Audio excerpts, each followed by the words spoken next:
السلام علیکم ورحمۃ اللہ وبرکاتہ۔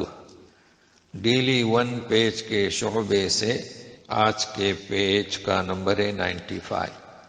سورۃ نساء، آیات ہیں 102 سے لے کر 105 تک۔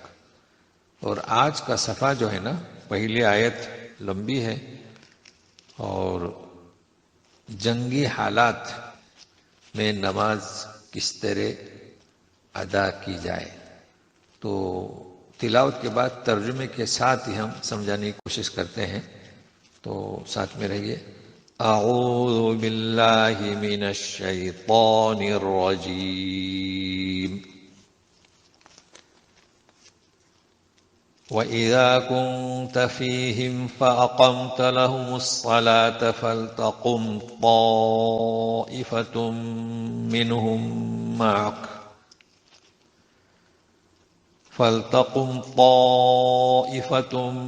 مِّنْهُمْ مَعَكَ وَلْيَأْخُذُوا أَسْلِحَتَهُمْ فَإِذَا سَجَدُوا فَلْيَكُونُوا مِنْ وَرَائِكُمْ وَلْتَأْتِ طَائِفَةٌ أُخْرَى لَمْ يُصَلُّوا فَلْيُصَلُّوا مَعَكَ وَلْيَأْخُذُوا حِذْرَهُمْ وَأَسْلِحَتَهُمْ وَدَّ الَّذِينَ كَفَرُوا لَوْ تَغْفُلُونَ عَنْ أَسْلِحَتِكُمْ وَأَمْتِعَتِكُمْ فَيَمِيلُونَ عَلَيْكُمْ مَيْلَةً وَاحِدَةً۔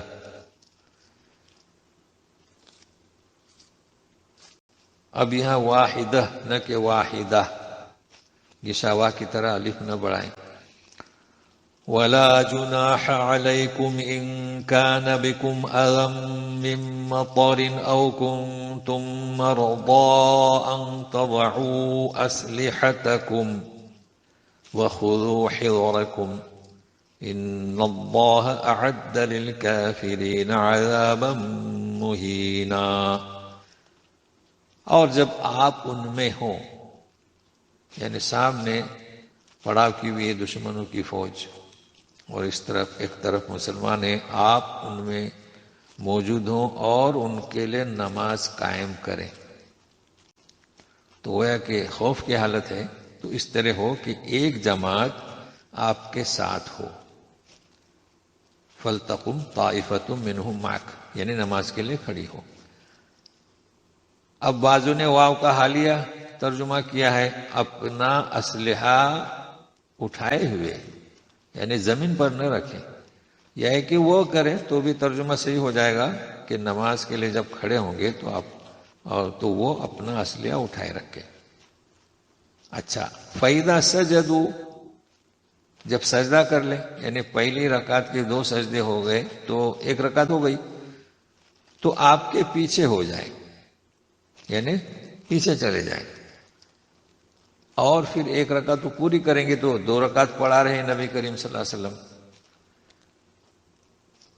اب جب وہ اپنی دوسری رکعت یعنی پوری کر لیں گے اور نبی کریم صلی اللہ علیہ وسلم نماز میں رہیں گے، تو اب دوسری جماعت جو نماز نہیں پڑھی ہے وہ آئے گی اور آپ کے ساتھ نماز پڑھے گی، اور وہ بھی چوکنا رہے گی اور اپنے اسلحہ اٹھائے رہے گی۔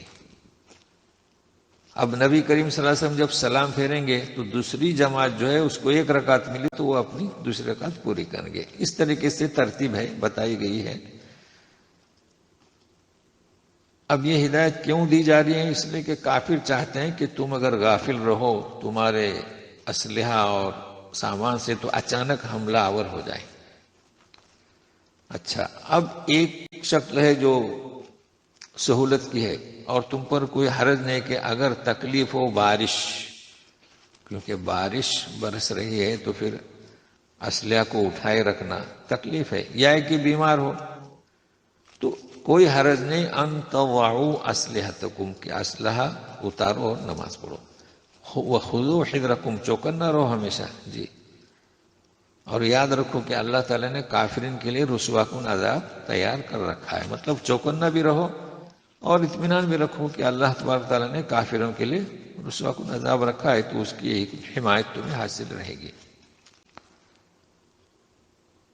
اب یہی جنگی حالات کی جب نماز پوری کرو تو سنیے، فَإِذَا قَضَيْتُمُ الصَّلَاةَ فَاذْكُرُوا اللَّهَ قِيَامًا وَقُعُودًا وَعَلَى جُنُوبِكُمْ فَإِذَا اطْمَأْنَنْتُمْ فَأَقِيمُوا الصَّلَاةَ۔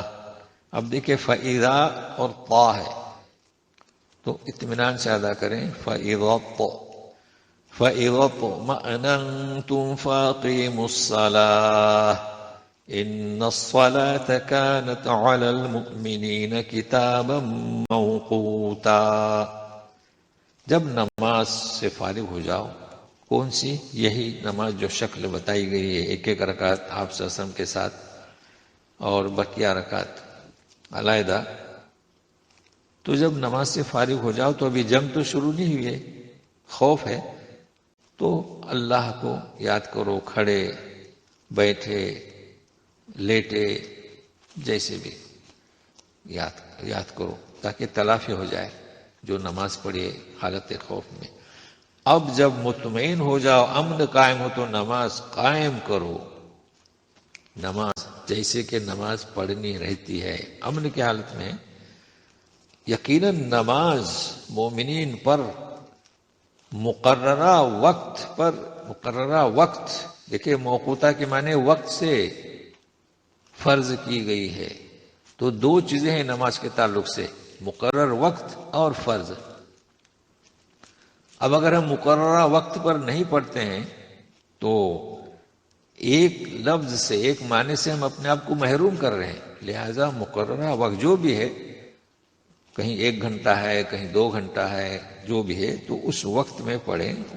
تو کتاب موقودہ، اسے نوٹ کر لیں، یہ بہت اہم آیت ہے ان حضرات کے لیے جو قضائے عمری کرتے ہیں۔ بھائی قضاء عمری کیسی؟ یہاں تو کتاب موقودہ، ٹائم پر، ٹائم کے ساتھ فرض کی گئی ہے۔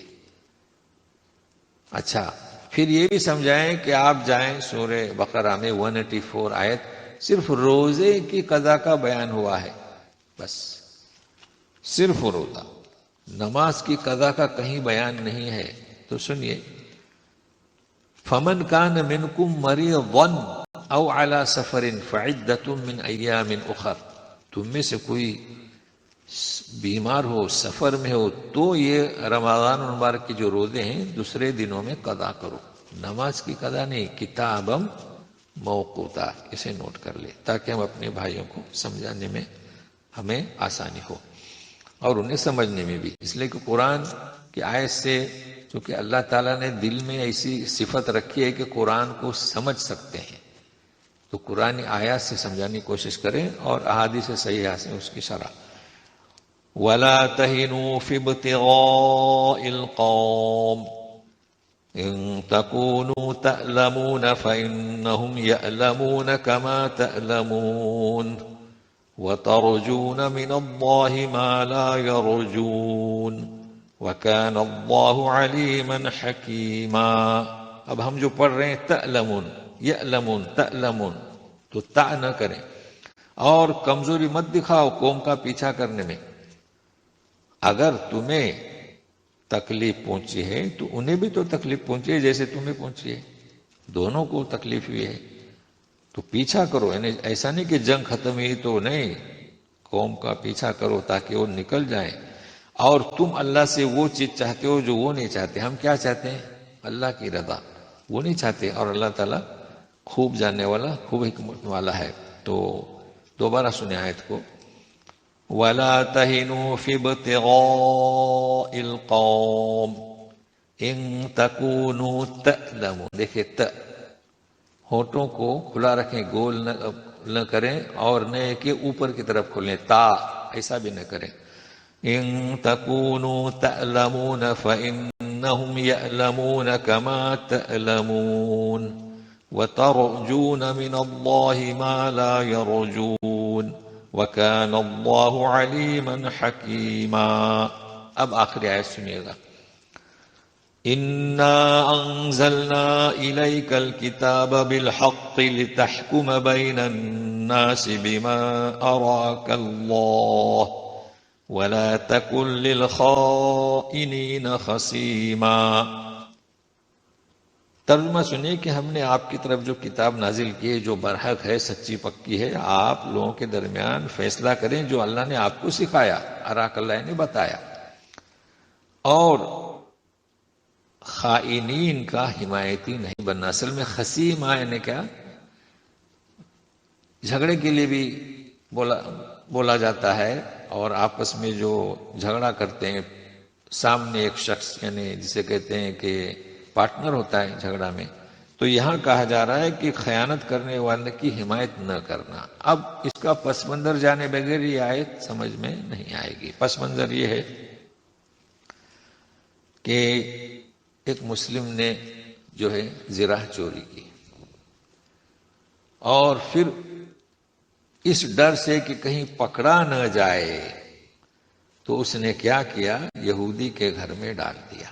اب جب یہودی کے گھر میں ڈال دیا تو مشہور ہوا کہ یہودی کے گھر میں ہے، یہودی نے چوری کی ہے، تو وہ شخص یہودی نبی کریم صلی اللہ علیہ وسلم کی خدمت میں آیا اور اس نے کہا کہ یہ میں نے چوری نہیں کی، فلاں شخص نے میرے ہاں پھینک دی ہے، یہ ہے۔